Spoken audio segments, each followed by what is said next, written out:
Sir, sir, with all humility at my command, I rise to support the no confidence motion moved by our younger MP Sri Gaurav Gogoi under Rule 198. Sir, as you know that no confidence motion per se does not mean that the government will be dislodged or dethroned. See, the issue is, in the year 1782, first no confidence motion was moved in London when the then Prime Minister Lord North has submitted his resignation to King George III because the British army was defeated in the Revolutionary War in America. So in our parliamentary mechanism, it's a long overdue, it's a long tradition which has been persuading because we are also following the same path of parliamentary democracy in our country. In the year 1963, first no confidence motion was moved against Prime Minister Pandit Jawaharlal Nehru ji. Since then, 28 no confidence motion has been moved in this parliament. Barring the 3 confidence motions, all the no confidence motions were destined to be defeated. So the issue is, as the Treasury bench is trying to make it equivalent, as our attempt to dislodge this government, we know that we don't have the requisite number at our disposal. बहुमत की बाहुबली आपके पास है, बहुमत की बाहुबली से आप जीत सकते हो, लेकिन हमें क्यों ये नो कॉन्फिडेंस मोशन लाना पड़े, इसको थोड़ा समझाने की कोशिश होना चाहिए।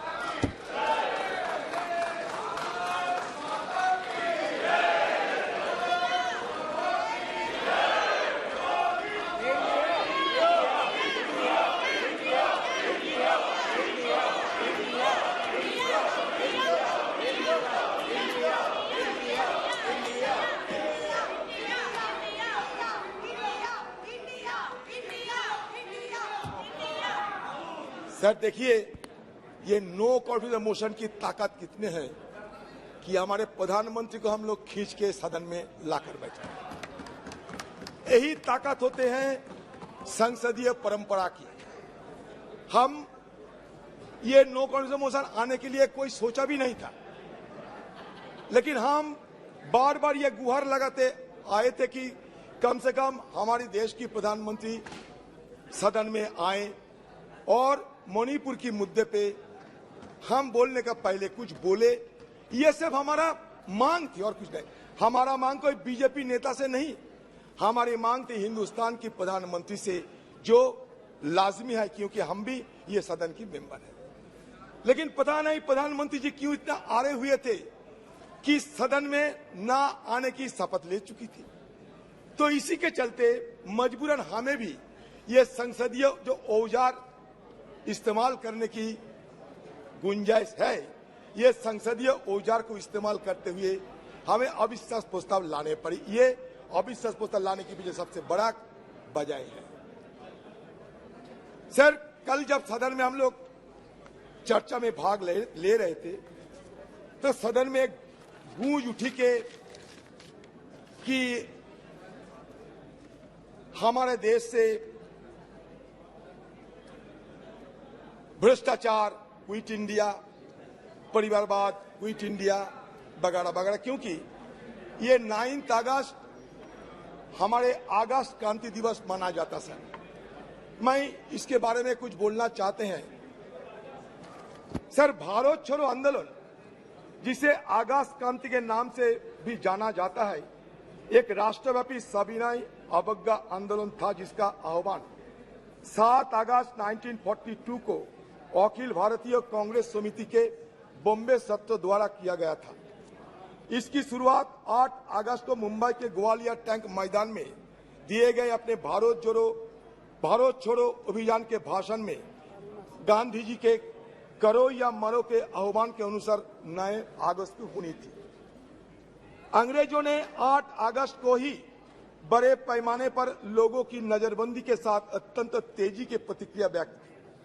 1 लाख से अधिक गिरफ्तारियां की गई, जिनमें गांधी जी सहित कांग्रेस के शीर्ष नेतृत्व के नेता भी शामिल थे। बड़े पैमाने पर जुर्माना लगाया गया और प्रदर्शनकारियों को सार्वजनिक रूप से मारा पीटा गया। हिंसा में सैकड़ों नागरिक मारे गए, जिनमें से अनेक पुलिस और सेना की गोली से मारे गए। सर, मैं ये कहना चाहता हूं इसलिए इसके पहले भी मैसूर में एक भयानक नरसंहार हुआ था, जहां हिंदू महासभा और आरएसएस की बेहद करीबी मैसूर के राजा की सशस्त्र सेना ने तिरंगे को सलामी देने के लिए 22 कांग्रेस कार्यकर्ताओं को गोली मारकर हत्या कर दी थी। 1942 में कानपुर में हिंदू महासभा शासकों के साथ सहयोग करने की रणनीति को निम्नलिखित शब्दों में रेखांकित किया गया था। हिंदू महासभा को मानना है कि समस्त व्यवहारिक राजनीति का प्रमुख सिद्धांत अंग्रेजों के साथ उत्तरदायी सहयोग की नीति है। उत्तरदायी सहयोग की नीति जो बिना शर्त सहयोग से लेकर सक्रिय और यहाँ तक कि सशस्त्र प्रतिरोध तक देशभक्ति के क्रियाकलापों के संपूर्ण क्षेत्र को कवर करती है। समय की जरूरतों, हमारे निपटान में संसाधनों और हमारे राष्ट्रीय हित के निर्देशों के अनुसार खुद को अनुकूल बताती रहेगी। सर, इसके साथ साथ व्यावहारिक राजनीति में महासभा जानती है कि हमें उचित समझौता के माध्यम से आगे बढ़ना चाहिए। इस तथ्य का प्रमाण यह है कि हाल ही में सिंध में निमंत्रण पर सिंध हिंदू महासभा ने गठबंधन सरकार चलाने के लिए मुस्लिम लीग के साथ हाथ मिलाने की जिम्मेदारी ली थी। बंगाल के मामले तो जगजाहिर है। आक्रामक मुस्लिम लीग वाले, जिन्हें कांग्रेस भी अपनी पूरी विनम्रता के बावजूद शांत नहीं कर सकी, जैसे इसी फजलुल हक के प्रधानमंत्रित्व और उनके सक्षम नेतृत्व में हिंदू महासभा और गठबंधन सरकार के संपर्क में आए, काफी हद तक समझौतावादी और मिलनसार हो गए। हमारे सम्मानित महासभा नेता स्वर्गीय डॉक्टर श्यामा प्रसाद मुखर्जी ने दोनों समुदायों के लाभ के लिए लगभग 1 वर्ष तक सफलतापूर्वक कार्य लिया। बंगाल मुस्लिम लीग मिनिस्ट्री में उप मुख्यमंत्री डॉक्टर श्यामा प्रसाद मुखर्जी ने हिंदू महासभा और मुस्लिम लीग की ओर से बंगाल सरकार के लिखे एक पत्र में यह स्पष्ट किया कि ये दोनों दल ब्रिटिश शासकों को कांग्रेस द्वारा आरंभ किए गए भारत छोड़ो आंदोलन के खिलाफ बंगाल के राक्षस के रूप में देखते थे। तो इसमें साबित क्या हुआ सर? ब्रिटिश के तरफदारी करने वाले आपके पूर्वजों ने ये देश के लिए यही हमें दान किया था। तो आप लोगों से इससे ज्यादा उम्मीद हमें नहीं थी कि जब अगस्त क्रांति के दिन आप अगस्त क्रांति के दिन नारा लगाते हुए वो बात हटा दिए और नया नारा लगाते हुए लोगों को आपने गुमराह करने का कोशिश किया। हमारा बात साफ है सर, क्विट इंडिया होना चाहिए। सांप्रदायिकरण से क्विट इंडिया, ध्रुवीकरण से क्विट इंडिया, भगवाकरण से क्विट इंडिया हमें करना ही पड़ेगा।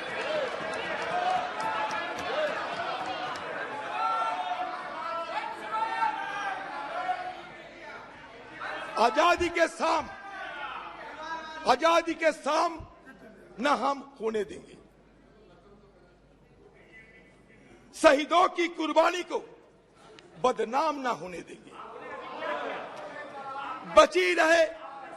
बची रहे एक बूंद लहू की रंगों में भारत माता की आंचल को बर्बाद नहीं होने देंगे। यही हमारा मकसद है। मैं सिर्फ ये कहना चाहते हैं,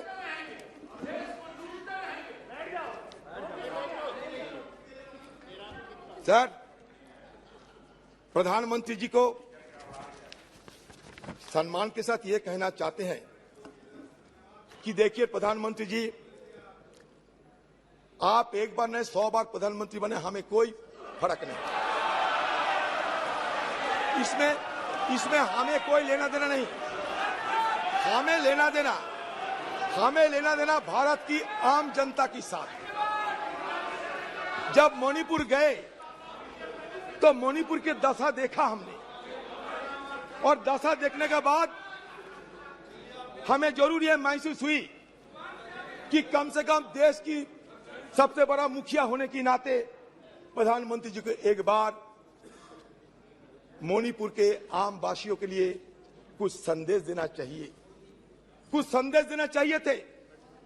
शांति की कोई पैगाम लेकर प्रधानमंत्री जी को खुद कोई कार्रवाई करना चाहिए थे। कम से कम आपकी तरफ से एक बार मणिपुर के लोगों को अपना मन की बात रखना चाहिए थे। सर, ये मांग कोई गलत मांग नहीं है, मणिपुर के आम लोगों की मांग था। सर, शेक्सपियर की एक मैकबेथ एक लेख है। मैकबेथ को सर ये टायरेंट कहा जाता था। एक टायरेंट किंग मैकबेथ, अत्याचारी राजा।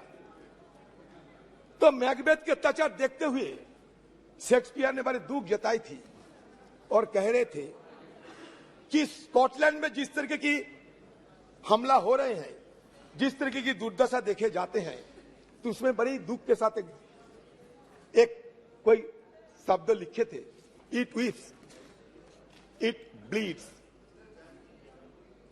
And each day a gas is added to the wound. Each new morning, new widows howl, new orphans cry, new sorrows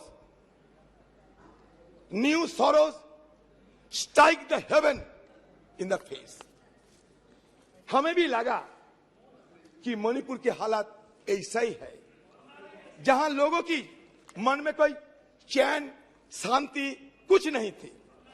सारे मणिपुर, यही तो बात है, आप समझ नहीं सकते। अनारस के साथ बेनारस की तुलना मत किया करो, चाना के साथ बेदाना की तुलना मत किया करो, बुलक के साथ हिलक की तुलना मत किया करो। इसलिए नहीं, क्योंकि हमारे प्रधानमंत्री जी जिस दिन मणिपुर के मुद्दे पे बोलना चाहिए था, कहां से छत्तीसगढ़ लाए, कहां से राजस्थान लाए, कीजिए ना। लेकिन मणिपुर की दंगा ये कोई छोटी मोटी बात नहीं है। मणिपुर की दंगा एक जाति दंगा के रूप में, एक सिविल वॉर की तरह सारे देश दुनिया में चर्चा के मुद्दे बन गए। आप जब यूरोप में गए थे, फ्रांस में, जहां आपको पुरस्कार मिला था, खुशी हुई हम लोग, आपको नवाजा गया बहुत बड़ा पुरस्कार में। उस समय भी यूरोपियन पार्लियामेंट में ये मणिपुर की मुद्दा चर्चा में थे, अमेरिका में भी ये मुद्दा चर्चा में थे। तो हमारी तरफ से ये बार बार समझाने की कोशिश किए गए थे कि Manipur issue cannot be confined to any state और any nation. It has already assumed a global dimension. That is why Prime Minister intervention is indispensable, is called for. That was our argument. There is no harm of it. Sir, बात यह है कि मणिपुर में क्या देखा? मणिपुर में हमें देखा कि हमारे घर की मां बहनों को वस्त्रहीन हालत में विवश करके उन पे ऊपर हमला हो रहे हैं, बलात्कार की घटना घट रही है। तो मुझे एक बार ये बोलने का इच्छा हो रहे हैं कि जब राजा अंधा रहते हैं, धृतराष्ट्र जब अंधा रहते थे, उस समय द्रौपदी की बस्तारण हुई थी। आज भी राजा अंधे बैठे हैं, इसलिए किसी को नाम नहीं, किसी को नाम नहीं लिया मैं, किसी को नाम नहीं लिया मैं। तो इसलिए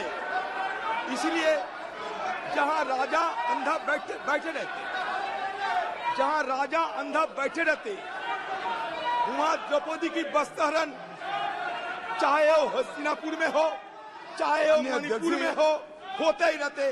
मणिपुर और हस्तिनापुर में कोई फर्क नहीं रहता। आपने एक अपील की थी कि आइदर और साइड से बहस को शांति से सुना जाए। हम बड़े धैर्यपूर्वक सुनते गए। उन्होंने कहा कि हमने ब्रिटिश की कार्यपद्धति हमारी संसद ने अडॉप्ट की है, पूरे देश का अपमान किया, हम चुपचाप बैठे रहे। हमारी संविधान सभा ने ये पूरी प्रक्रिया तय की है, स्वीकार करी है। आगे माननीय अध्यक्ष जी, इसके बाद भी अनर्गल बोलते रहे। अब मैं अभी ये जो प्रयास कर रहे हैं, उनकी पार्टी ने उनको समय नहीं दिया। मेरे बोलने के साथ बात दिया जाएगा। आपने समय दिया, उसमें कुछ स्कोर करना चाहते हैं, कुछ मान्यता मगर माननीय अध्यक्ष जी, इस सदन की एक गरिमा है। देश के प्रधानमंत्री जी के बारे में जिस प्रकार का ये उल्लेख कर रहे हैं, मुझे लगता है ये विपक्ष के नेता के लिए शोभा नहीं देता। आपने उनको या तो कंट्रोल करना चाहिए, या तो ट्रेजरी बैंक के एमपी भी ये नहीं सुन पाएंगे। अमित शाह जी, आप थोड़ा बैठे। प्रधानमंत्री जी के गुस्सा नहीं आता, आपको क्यों आते हैं इतना? किसी को गुस्सा नहीं आते, तो चर्चा की मुद्दा है। आप मुद्दों पे बोलिए सर। मुद्दा पे तो बोलते हैं सर। हाँ। बहुत दिन पहले सुना इस देश से हजारों करोड़ रुपया लूटकर नीरव मोदी भागे थे, किसी ने उनको पकड़ नहीं सके। हमारे एनडीए सरकार की इतना ताकत, उन्हें छू नहीं सके। वो कैरिबियन समुद्र की बीच में मस्ती करते देखा जाते हैं, जो मर्जी वो कहते रहते। तो मैंने सोचा कि नीरव मोदी सारे जिंदगी के लिए हमारे से दूर चले गए, लेकिन अब पता चला नीरव मोदी दूर नहीं गए। मणिपुर की घटना देखने के बाद मुझे यह पता चला नीरव मोदी यहाँ हिंदुस्तान में जिंदा है, और नरेंद्र मोदी नीरव मोदी बनके अभी भी चुपचाप अपने चुप्पी साधे होकर बैठे हैं।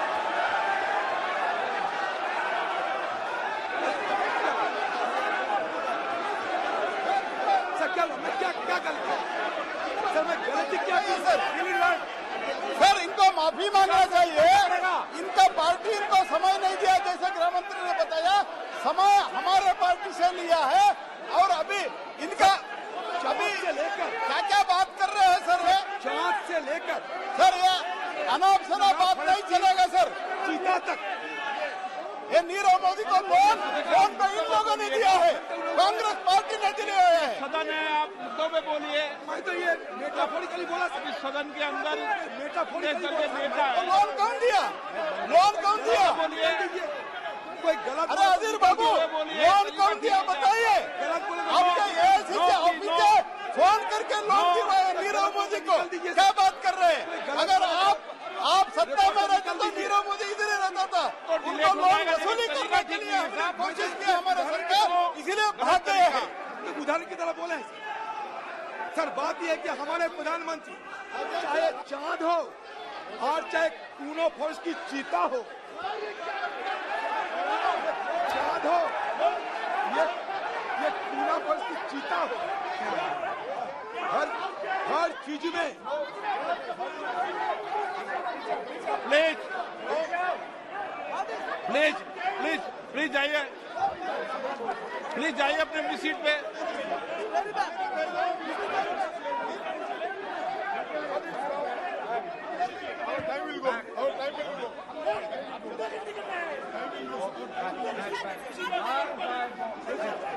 प्लीज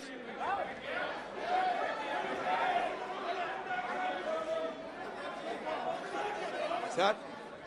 आप मुद्दे पे बोलिए। बड़े दावे के साथ कह सकता हूँ सर। आप मुद्दे मैं पे किसी को आहत करने के लिए, आप मुद्दे पे बोलिए ना। चोट पहुंचाने के लिए मैं एक शब्द नहीं कहते।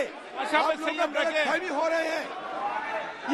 हम ये कहना चाहते हैं कि चांद से लेकर कूनो फॉरेस्ट की चीता तक हर चीज में हमारे प्रधानमंत्री कुछ ना कुछ बोलते। संयम रखिए लेकिन आप। मणिपुर के बारे में उन्हें चुप्पी साधी रहे, ये हमें बिल्कुल पसंद नहीं है। यही मैं जाहिर करना चाहते हैं। संयम पे बोले आप।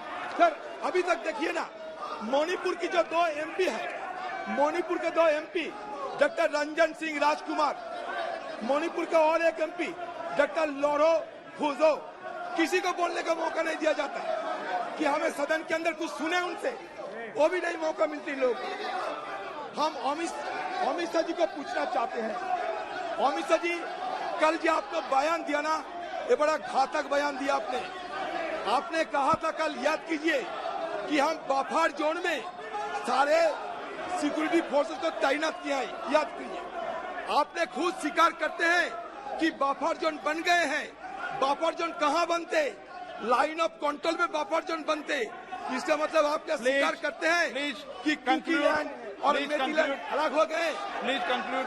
नहीं सर, ये प्लीज कंक्लूड। सर कैसे सर? ओके सर इसीलिए ये बफर जोन की बात कभी आपको नहीं करना चाहिए था। मतलब आज जो sense of delineation, it is going to be translated into a geographical delineation of the 2 warring faction. इसलिए मैं आपको सतर्क करना चाहते, कल आपने बड़ा गलत बयान पेश किए हैं। ये बफर जोन की मुद्दा उठाकर आपने खुद स्वीकार किया कि बफर जोन अभी है।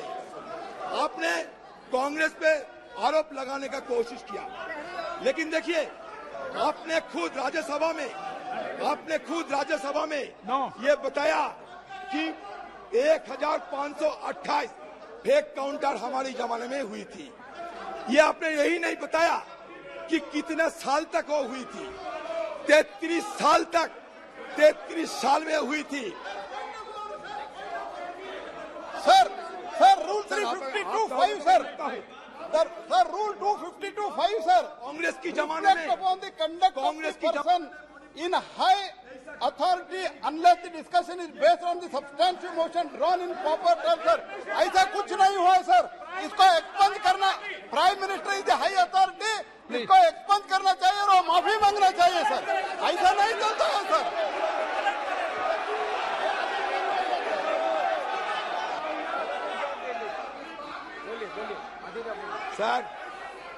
सर हमारे गीता में एक बात कहे जाते, गीता में अहंकारम बलम दर्पम कामम क्रोधम। इनका पॉइंट ऑफ ऑर्डर है माननीय अध्यक्ष जी। बोलिए ना। सर 352 अहंकारम 352(5) सर, बलम दर्पम referring to the fact matter on which the judicial decision is pending. Second sir, समर्थिता। मैं ये सब रेफर नहीं करता हूँ। मोमो 5वां नंबर पर यह है रिफ्लेक्ट